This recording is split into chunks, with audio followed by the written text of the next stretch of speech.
రాజేశ్వరి గారు మళ్ళా అఫ్జల్ ఖాన్ తరఫున 22వ డివిజన్ మరియు కడప ప్రజలకందరికీ, జిల్లా ప్రజలందరికీ నా హృదయపూర్వక నమస్కారములు. ప్రజలు చాలా ఉత్సాహంగా ఉన్నారు. ఎందుకంటే షర్మిలా మేడం గారు ఫస్ట్ టైం నిలబడ్డారు. రాజశేఖర రెడ్డి గారి బిడ్డ. ఖచ్చితంగా మేమందరము మీ తోడు ఉండాము. 2 ఓట్లు హస్తం గుర్తుకు వేయించి మిమ్మల్ని గెలుస్తామని ప్రజలు ఎంతో ఉత్సాహంగా ముందుకు వస్తున్నారు.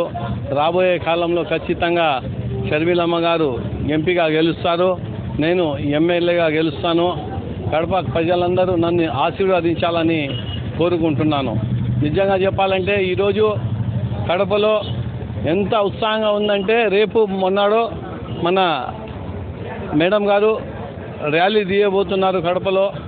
ఖచ్చితంగా ప్రజలందరూ మమ్మల్ని ఆశీర్వదిస్తారని కోరుకుంటున్నాను.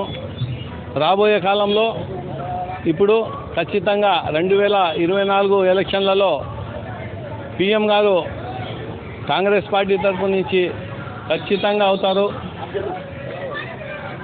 ఖచ్చితంగా పిఎం మన కాంగ్రెస్ పార్టీ తరఫు నుంచి రాహుల్ గాంధీ గారు అవుతారు. ఆంధ్రప్రదేశ్ ప్రజలందరూ ఆశీర్వదించాలని కోరుకుంటూ సెలవు తీసుకుంటున్నాను. జై హింద్, జై కాంగ్రెస్. ఆర్ రాజేశ్వరి ఆధ్వర్యంలో, మరి కేబుల్ టీవీ శ్రీనివాసుల ఆధ్వర్యంలో ఉత్సాహంగా ప్రజలు, ఇక్కడ ఉండే వార్డు మెంబర్లు అందరూ పాల్గొన్నారు. అత్యధిక మెజార్టీతో అఫ్జల్ ఖాన్ అన్నను గెలిపించాలని, వార్డు డెవలప్మెంట్ జరగాలని మేము ఎల్లప్పుడూ కోరుకుంటూ ఇక్కడికి వచ్చిన వారికి, ప్రెస్ మీట్కు, మా స్నేహితులకు, మిత్రులకు అందరికీ ధన్యవాదాలు తెలుపుతున్నాను. అందరికీ నమస్కారం. నేను ఫస్ట్ కౌన్సిలర్గా పోటీ చేసి గెలిచింది కాంగ్రెస్లోనే. ఇప్పుడు మళ్ళీ మన రాహుల్ గాంధీ ఆధ్వర్యంలో,